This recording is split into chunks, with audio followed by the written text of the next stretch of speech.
Hey everybody, MPA here, and welcome to a special edition of Waves Open Sessions.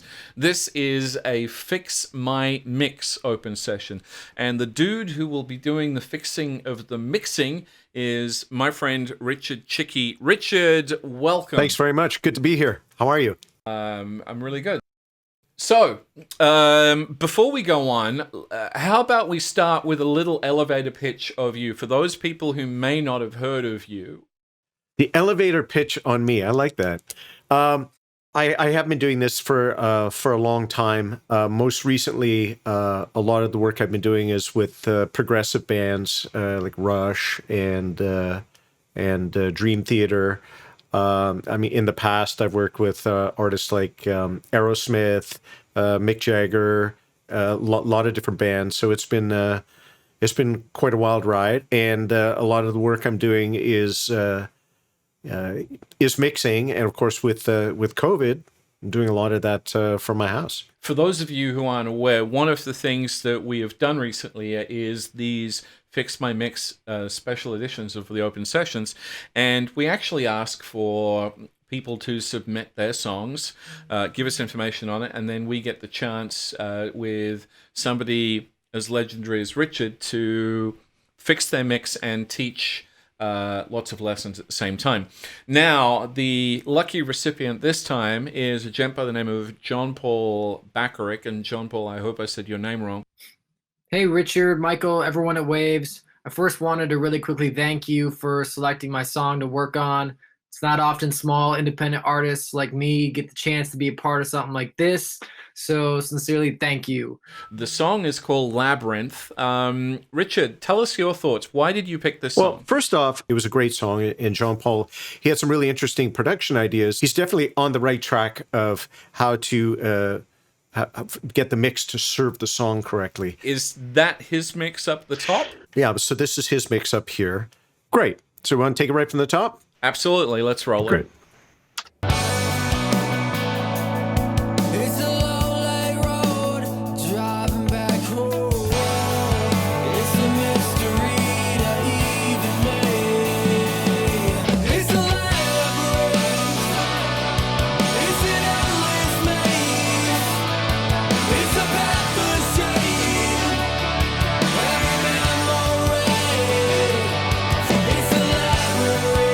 I really like this song. He has this great build from going from the verse. When it hits the chorus, you can hear that it's opening up. I love the delay work. It gives it this nice sort of liquidy, flowy feel to it, which is fantastic. It's not overdone. He has a judicious use of effects where, you know, he's not drowning himself out. In those cases, I think that there's really some great work that he's done. What do you feel needed altering to help push it to the next level? Where do you start? Okay, for a song like this, I look at it very much in the way of what we just did, where I will listen to the song in its entirety as it is.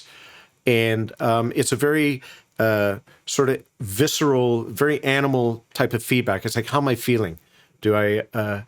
How do I feel when the chorus hits? Do I get the lift that I'm expecting? Do I feel that? I can hear what he's trying to do. Do I feel that? I would take a song like this. I went, oh, okay, so there are a few things I need to do to get the drums hyped up to match the rest of the track.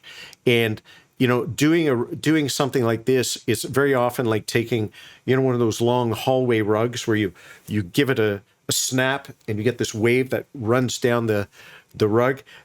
Remixing is often that way, where you do something like that and all of a sudden you go, okay, well, now the drums are hitting hard. Now what do I do with the next instrument? What do I do with the next instrument? And end up having to rejig. I think that there were things that we needed to look at to get it so it would open up more, so the chorus hits harder and it feels, you know, there's a little bit more excitement in the moment. It's really, I sort of formulate almost like a flow chart in my head as I'm working. So what I think we should do is, let's go now to the fix mix and see the difference, and then we'll talk about what we did to the individual components. Does that make sense? Yep, let's do it. All right. It's a lonely road, driving back home on a pitch black night in the shadow.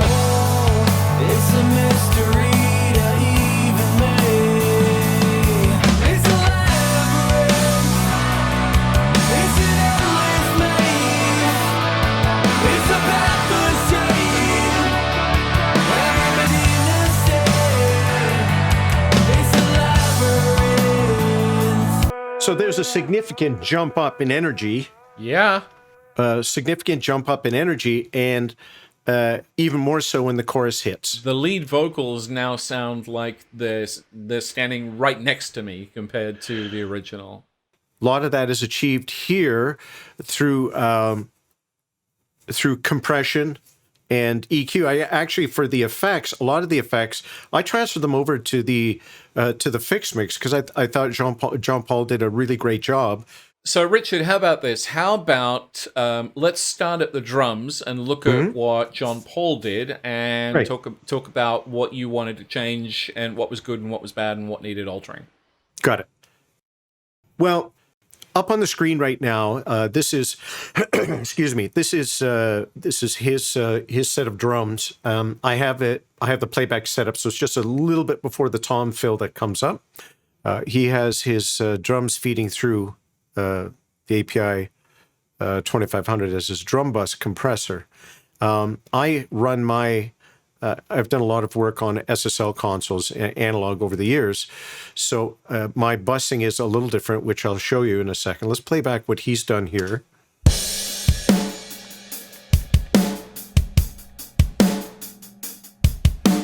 Again, good choice of kick and snare.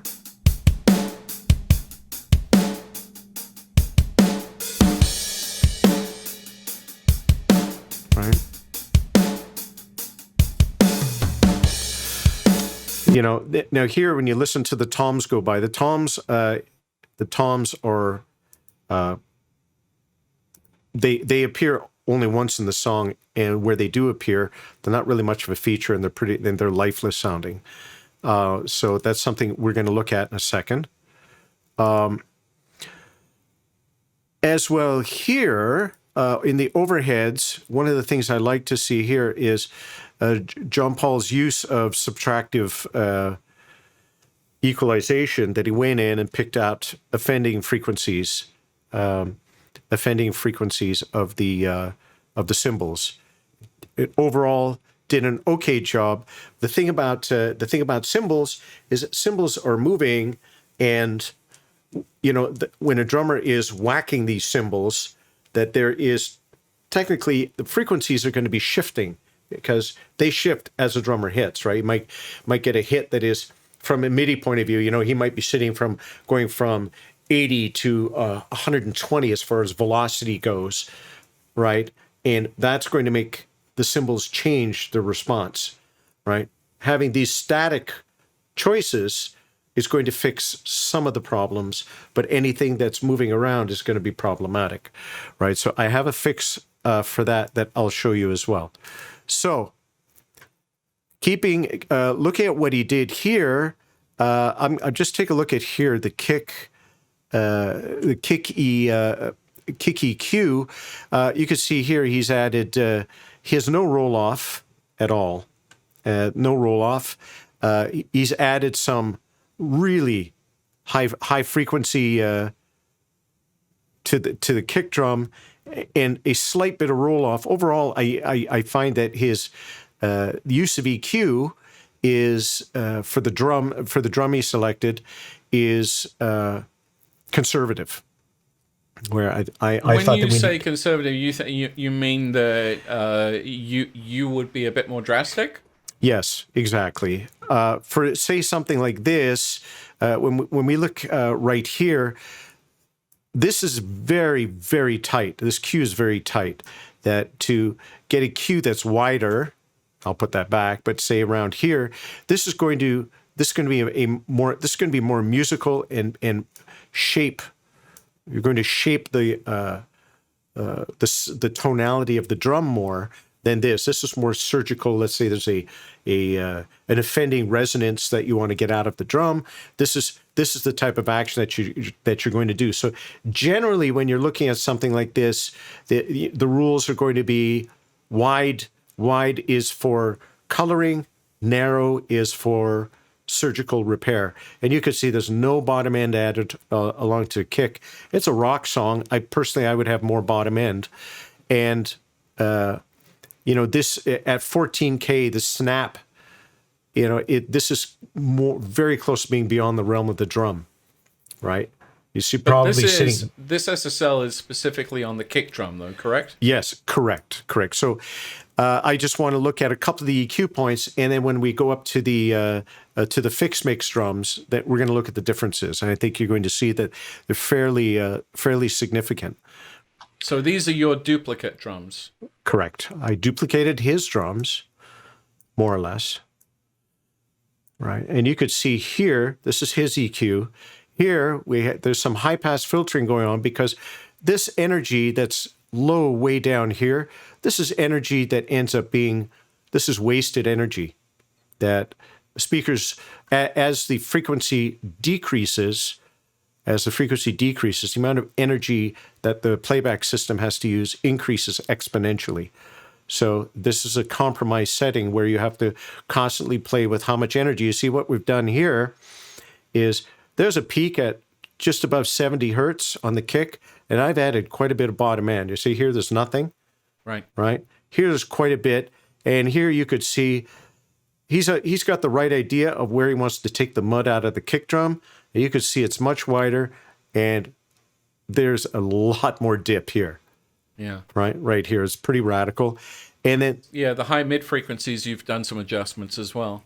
Exactly. And here, this is more of to get the woody type of tone out of the kick drum right here. And this is flat. I was experimenting with some hits here, just around 5 to 6K. And I didn't really like the way the drum was sounding. I mean, I could have added, a bunch of samples to change everything. And I thought what would be most fair is working with what we have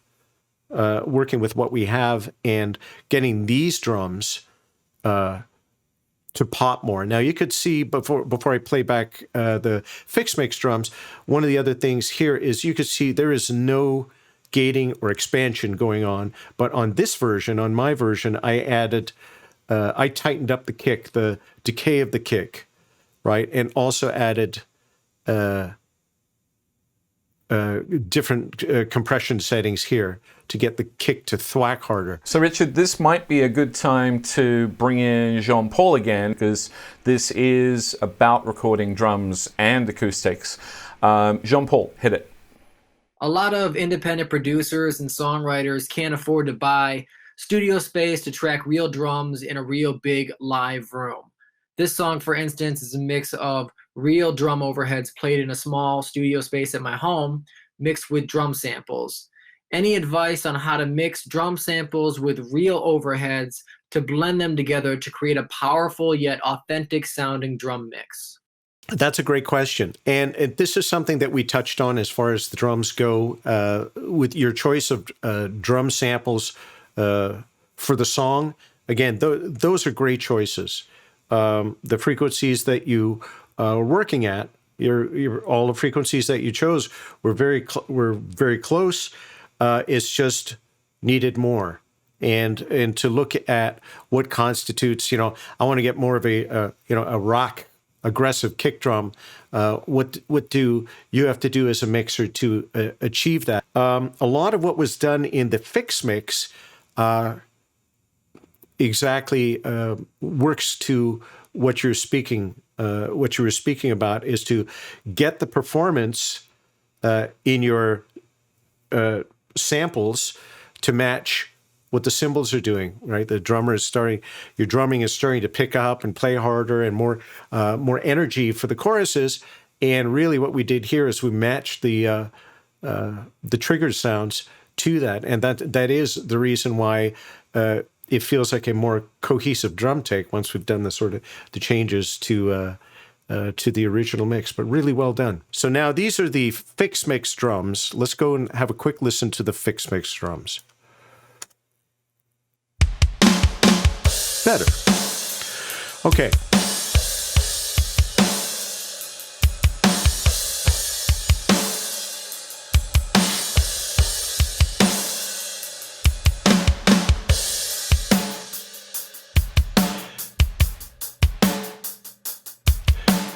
Okay, so what you hear here is this is the intro.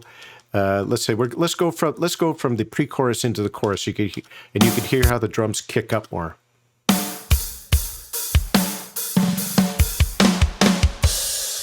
right? Snare opens up, snare gets wider, kick has more attack to it. Now, looking at the kick EQ. Okay, what in this case, this is the kick EQ. I used the same EQ that Jon-Paul had done.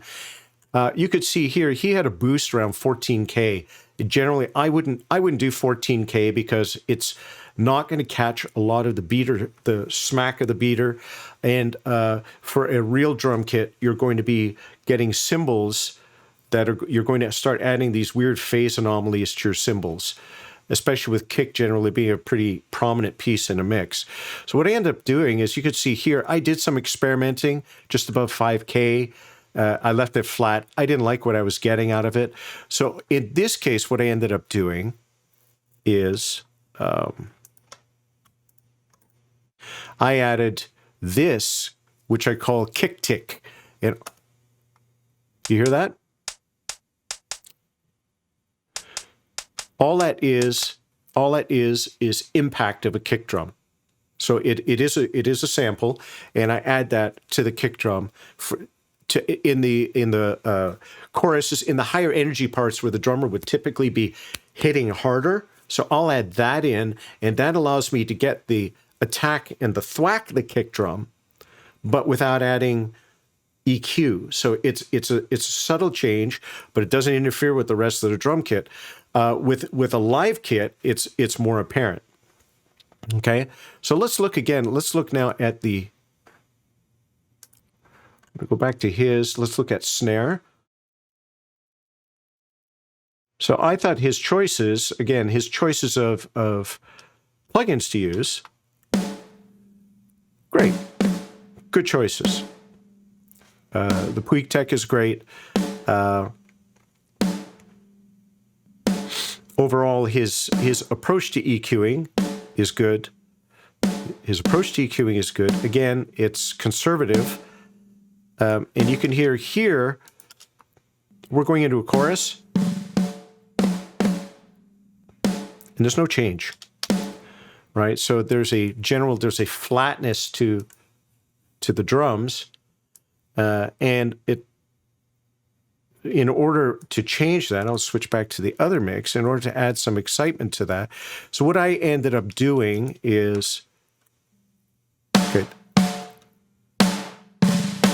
Okay, so here, let me pull up this. So I ended up adding more high end. His idea of body here is good, but here, again, pulling out the mud frequency for the snare drum, right? Pulling out mud here is quite a bit. Right, there's like a boxy texture to the original one, and that's pulled out. I left the Puig Tech. I thought he did a great job with that.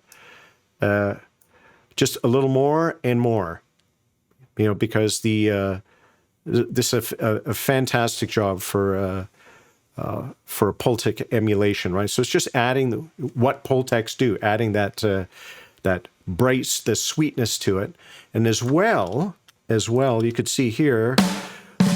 I've got a extra track that I added in so when it would open up. You see how it's flat sounding here? It's still, right? There's no real jump. So what I ended up doing is I added these guys that kick in only during the choruses and in the intro. Check it out.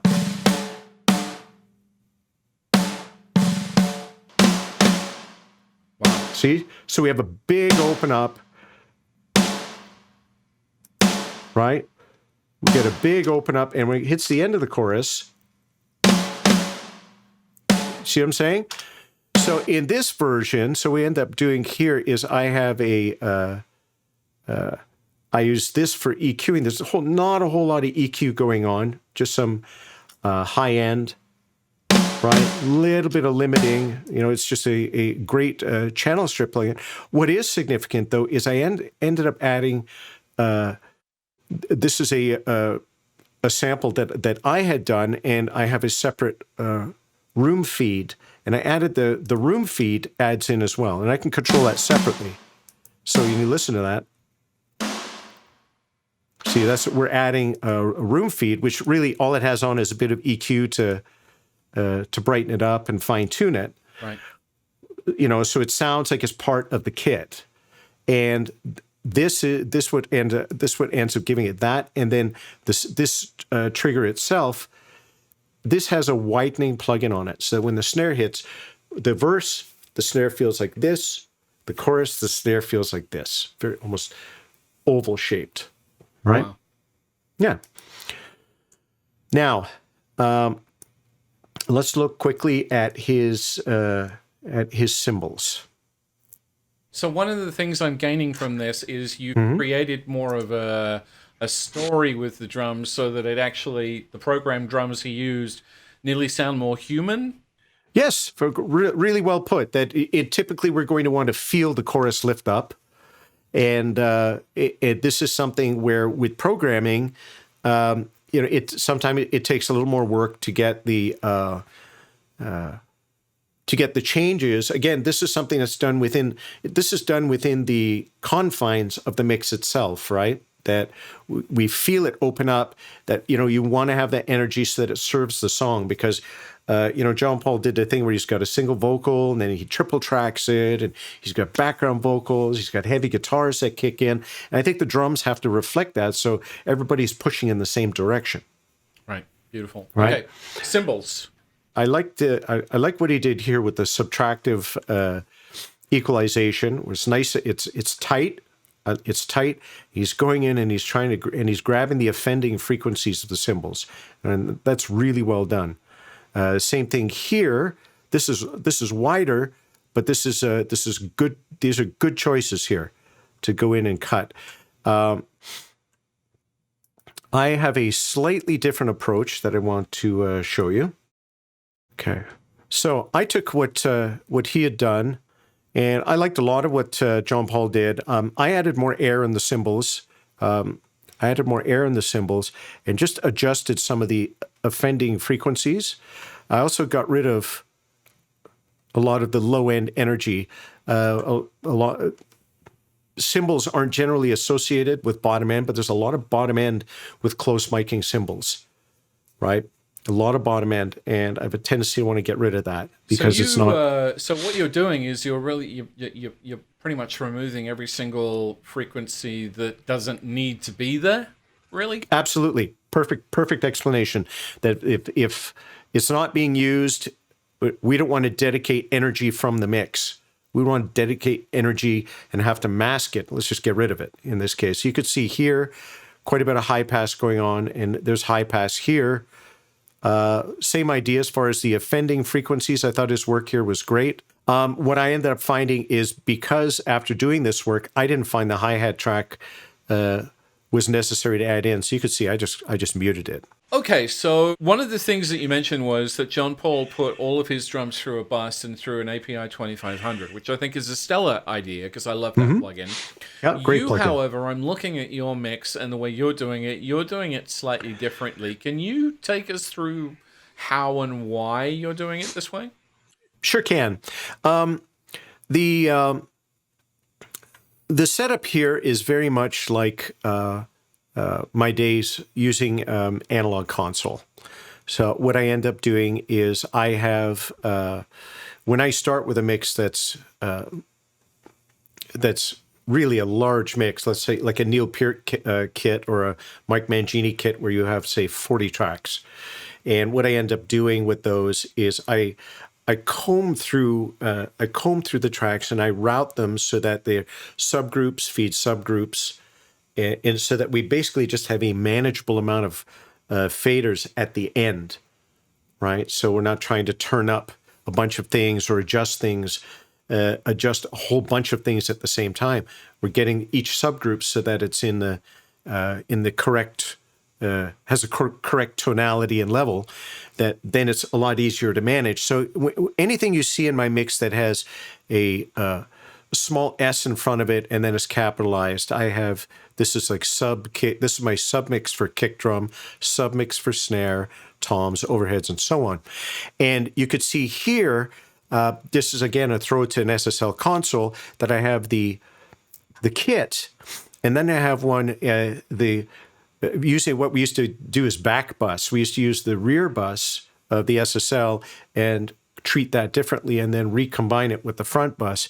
And you can see this is the same idea here, where these feed the, you can see that's feeding the kit sub and then the kit limit sub, right? You see kit sub, kit limit sub, except for symbols, which sound gross and ugly when you do that, so I don't do that. So you can see here the kick drum also feeds, so the kick drum that we use, it feeds, this is also a really great plugin to get that extra weight in the bottom end. Same idea with snare. And this, again, this is just the slight subtle EQ that's gone, that's across the subgroup for snare, right? To get a little more snap, right? Just under 3K. Very subtle adjustments, you know. And again, that looks like there's a bit of high pass going on there. Getting rid of frequencies. This is frequencies that we're not using. So my vote is to get rid of them. With toms, I have a tendency. I threw a bit of L2 on them, and this just makes them pop harder, right? They from an EQ point of view, the samples sounded pretty done up already. So all this does is just get them to hit a little harder. Okay. You could see here with the kit, there is I don't have a whole lot of subgroup processing done with the kit because it's already done in these subgroups and on the individual channels. All right.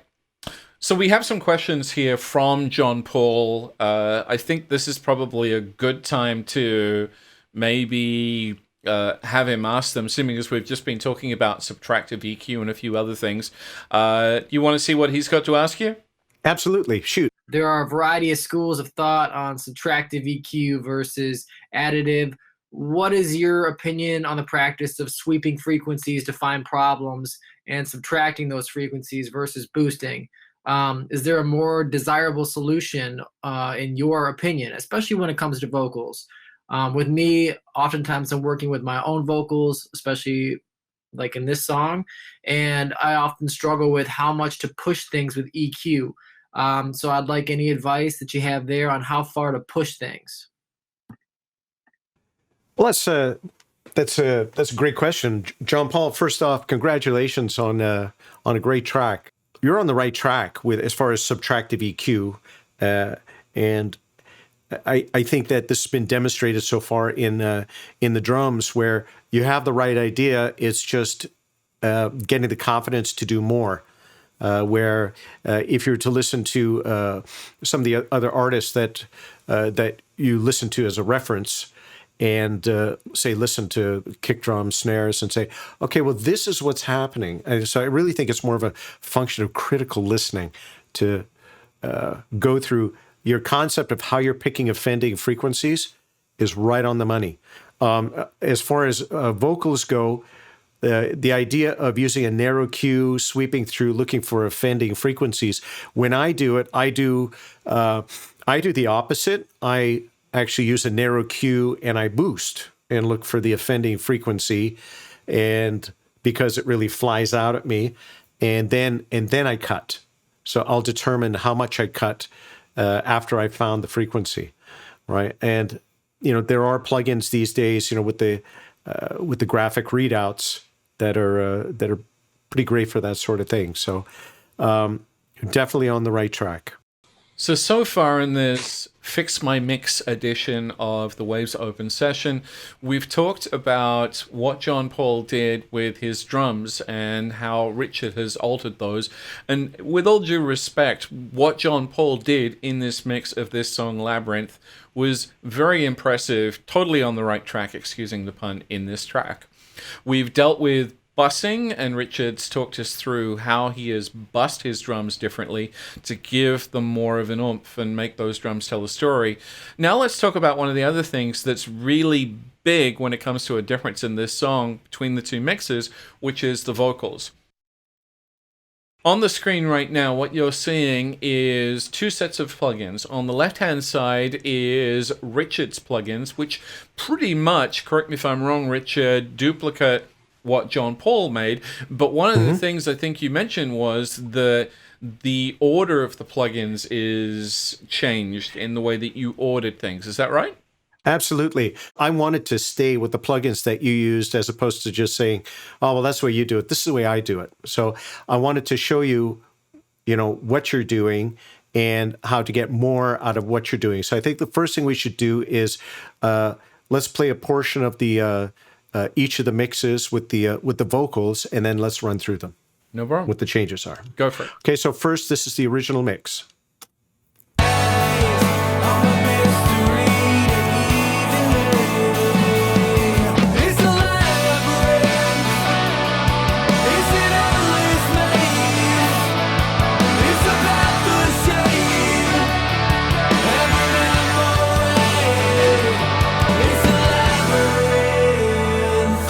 Okay, and now let's listen to the fix mix.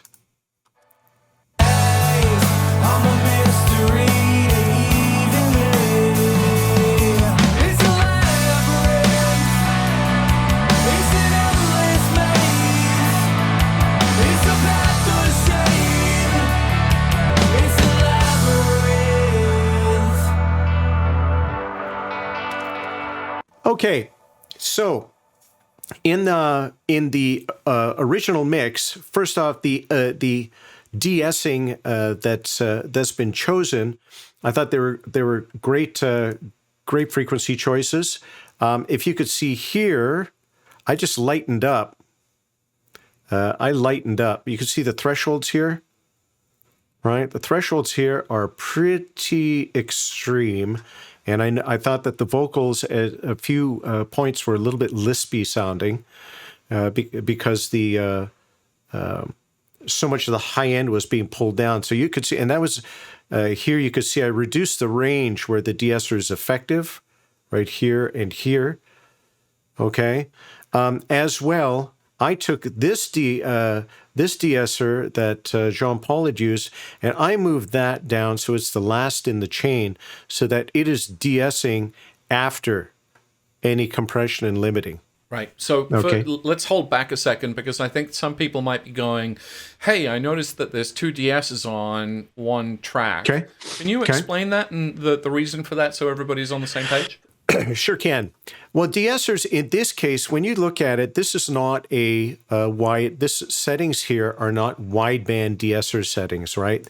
This is a high pass de-esser setting. This is for a specific frequency. So, in other words, this de-esser and this de-esser are removing different offending frequencies. Okay, and that's why there's two that are being used, so that you can remove different amounts of different frequencies that are offending. So an offending frequency might be an S. It also might be when a vocalist sings with a harder chest tone, that it might get harsher. Right. So we're dealing with a couple of different possibilities here. In this case, what I ended up doing is I thought that Jon-Paul's frequencies, I thought that his choices were good. I just thought they were a little heavy-handed. So you could see I substantially reduced the threshold of the frequencies because the vocal was becoming a little bit lispy.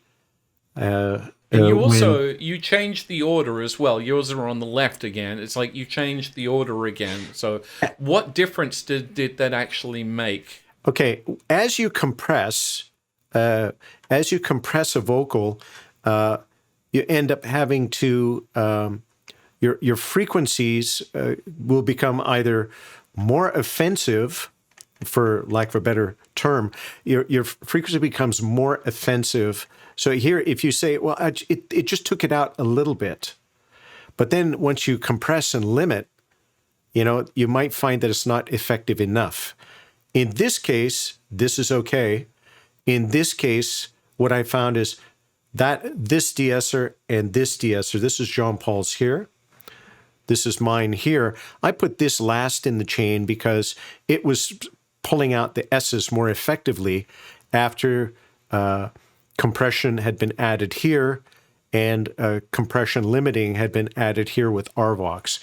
One of the things that he is on the right track for to get the vocal consistent sounding is having this in place and this compressor, this compressor in place, and then adding a little bit afterwards of RVox, where you have two compressors in a row, as opposed to really slamming one compressor very hard.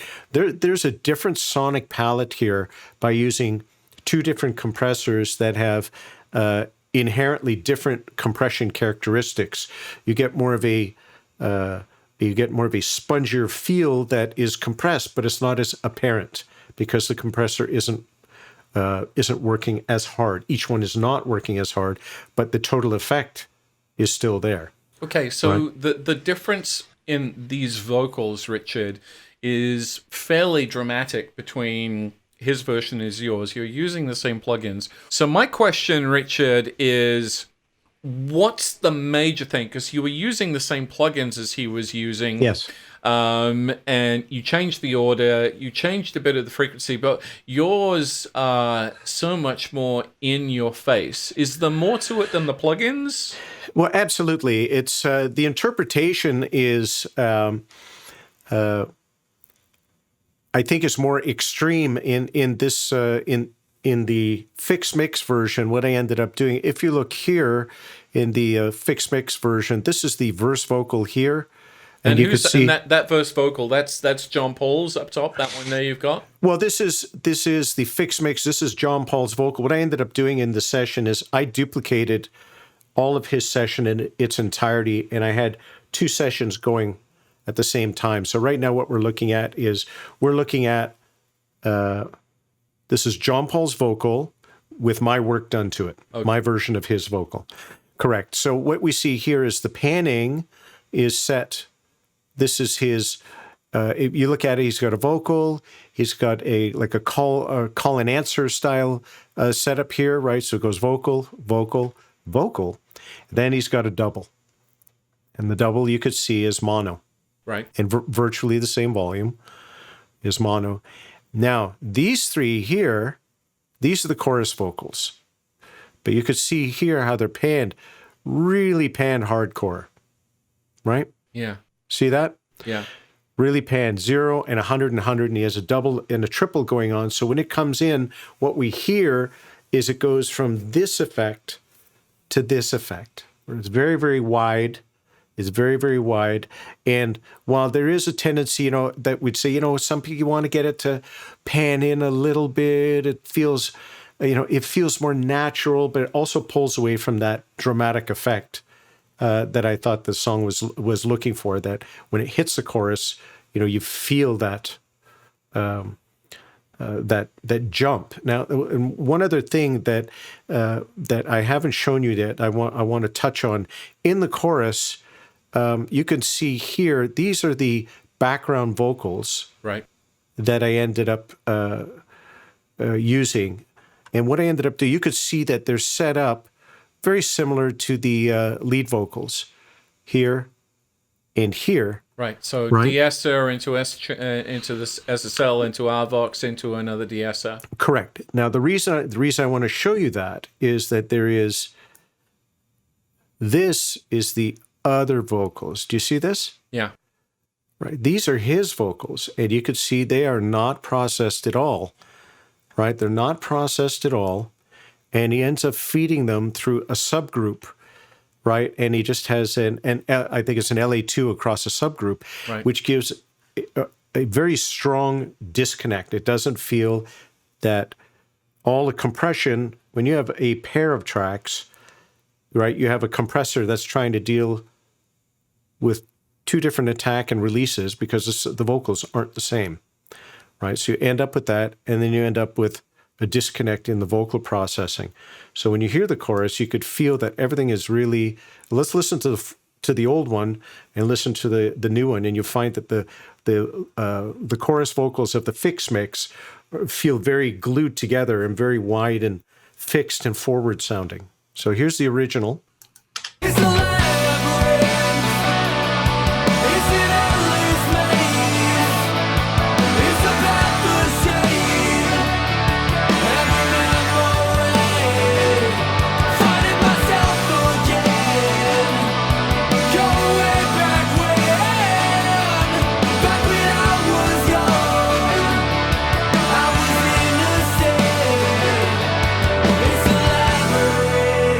Okay, now let's listen to the fix mix. Lost my way, drowning in the waves. I'm a mystery to even me. It's a labyrinth. It's an endless maze. It's a path to shame. Yeah. You see, so you get there's more cohesion between the mixes, right? There's more cohesion, between the vocals, and you end up with taking out the mud frequencies that we discussed around 220, and adding that bit of extra brilliance, and while at the same time not cutting the de-essing so hard that the vocal gets lispy. And that's a lot of why we get that cut through in the mix. So the takeaways from this are to get more presence, concentrate on both the bussing and the plugins, or the plugins then the bussing, or what's what would be a takeaway and advice for someone in this kind of situation? Well, if we were to look at the bussing in the fix mix, it's very much oriented like an analog console, and I think that one of the advantages of spending time on an analog console is that it teaches structure. It teaches structure for routing, and a lot of that is what we're seeing here. That having the plugins, the plugins are your outboard gear, and then just be able to take, say, drums, be able to use have the buses so they're consistent all the time. In this particular version, the vocals submixed and got channeled through effects in series, and that literally sounds different than putting everything into a mix bus and then your effects processing into the mix bus. That's a different effect. The other thing which I'm noticing is you use a lot more subtractive tweaking as far as EQ goes than processing when it comes to EQ, but your use of compression is masterful.